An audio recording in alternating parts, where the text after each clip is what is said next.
Hello fellow crafters, I'm Karen, and in this part 1 video you'll see how to get this far in our construction of the bakery.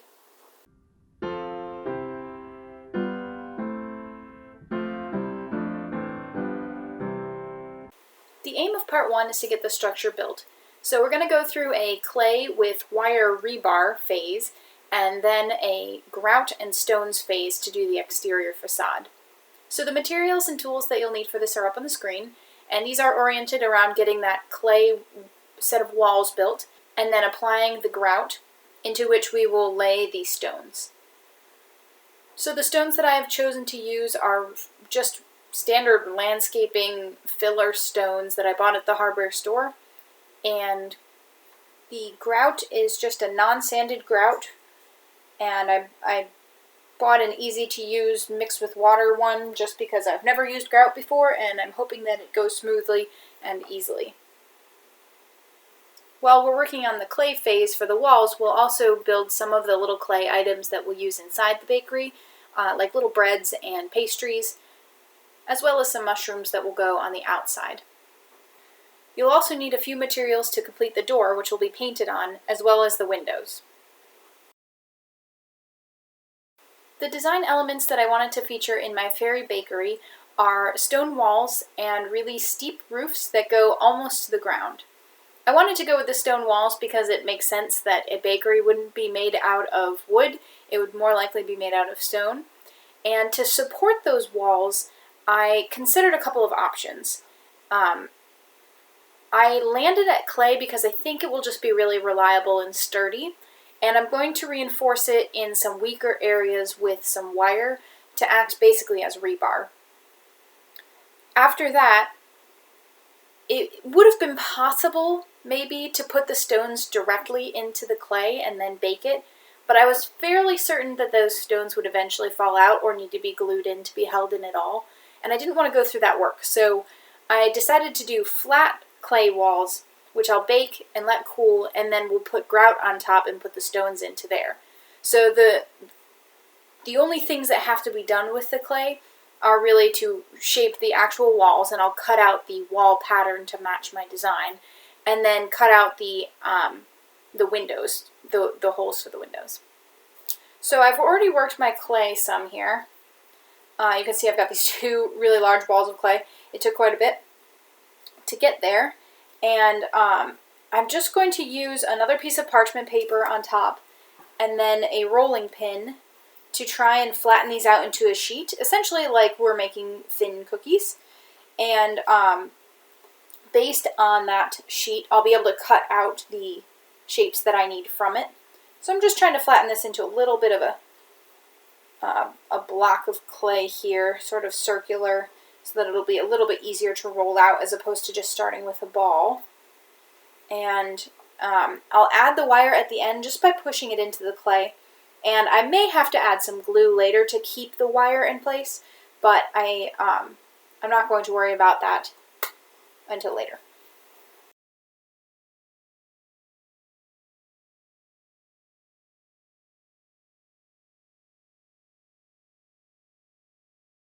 The clay is really stiff, so that turned out to be a kind of challenging process, but I've got it rolled out to about a 1/4 inch thickness, and I can go ahead and draw in with a small paring knife the shape that my front facade of the building will be.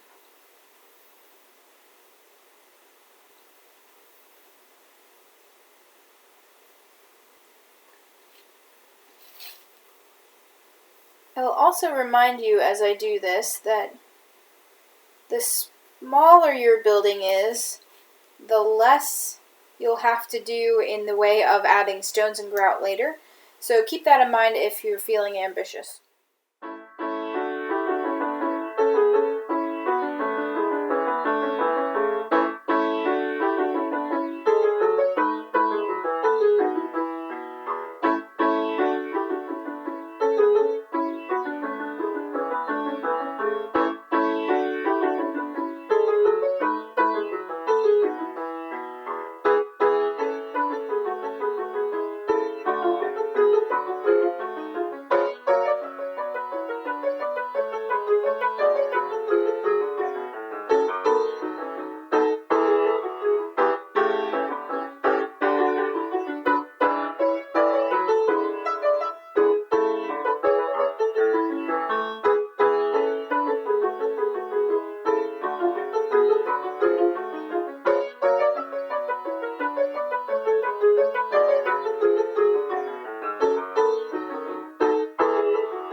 add a little bit of wire to support some of the more narrow areas of the walls.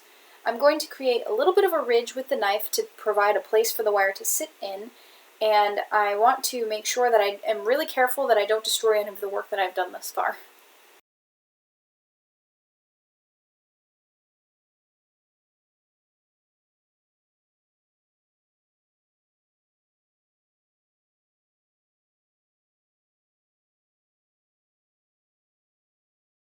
These pieces are now complete, so they are ready to be popped in the oven, and since some of them seem to err a little bit on the side of thicker than a 1/4 inch, I think they'll take about 20 minutes at 275 degrees.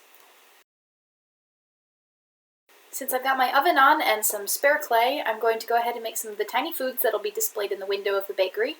So I'm going to be making a cake, a pie, some little baguettes, and a basket to put those baguettes in.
Okay, so all my pieces are baked, and now I get to move on to what is probably the scariest stage of this process, which is attaching the stones using grout.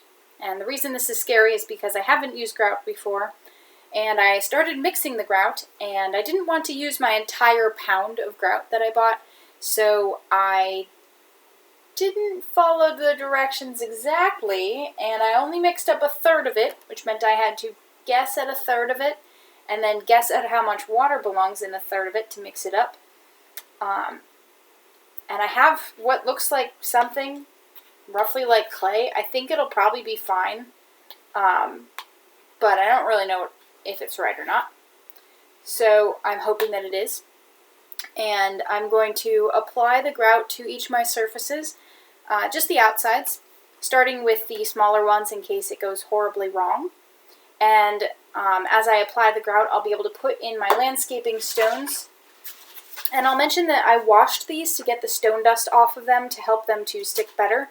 And I'll just be placing them sort of however I like into the grout on the surface. And the grout will then need to dry, and we'll check it at the end.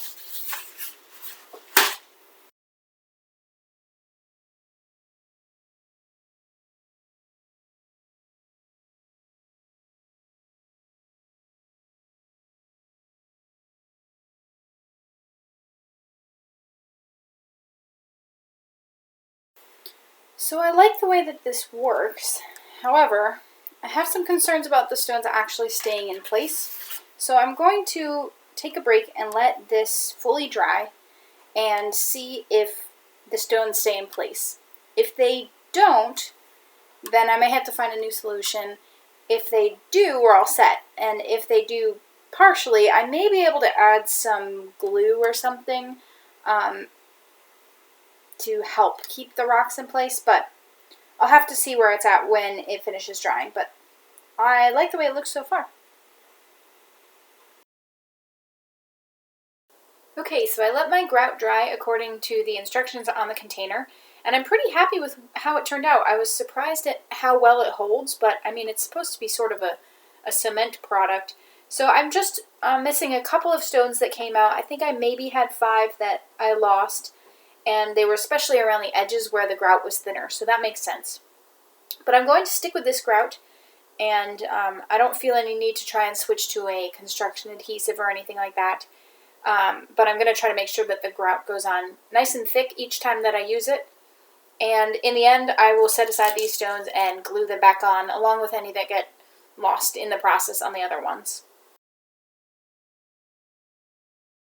I will say, too, that I, just out of curiosity, tried to see if I could preserve what remained of my grout from yesterday. And it is really like cement, little cement blocks. It is thoroughly dried out. So I'm very glad that I did not use all of my grout. So I've mixed up a new batch, and we're going to start on the remaining pieces with the remaining stones.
The key to that process was definitely to get the right consistency of the grout.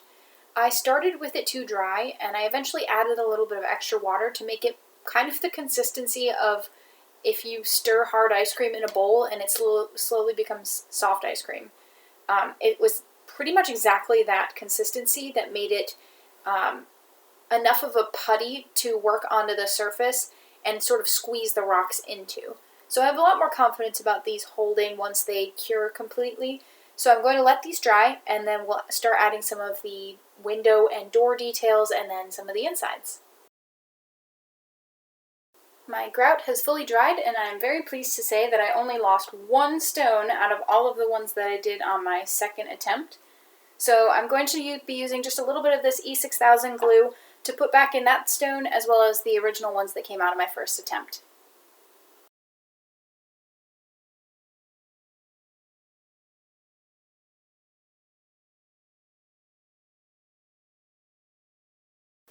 With the gluing complete, now we can add a nice coat of warm red paint to the door and to the window trim.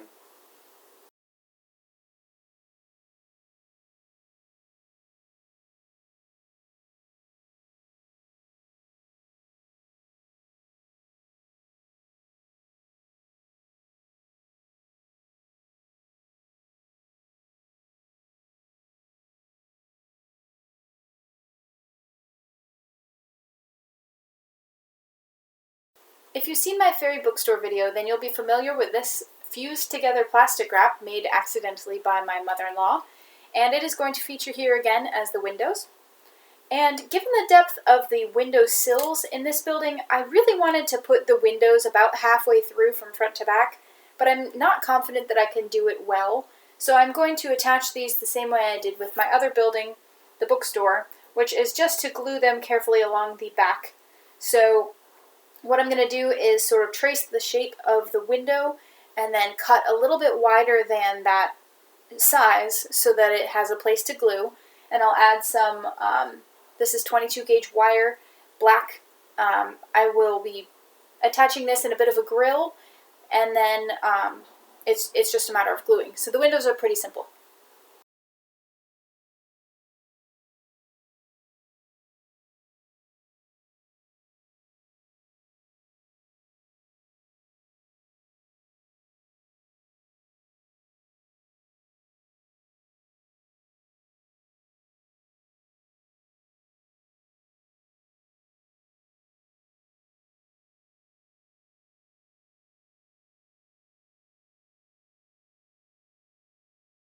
I think those are some respectable looking windows. So the next phase is going to be to start assembling the building. I don't have a whole lot of a plan here, but the basic idea is that I am going to glue the seams together with hot glue, but I'm also going to reinforce them a little bit with some of this paperboard. So this is a very thin cardboard basically, and I'm going to cut some rectangles and crease them in the corner at 90 degrees, and then I can glue that to both faces so that there's a solid connecting piece between both of the faces that I'm working with.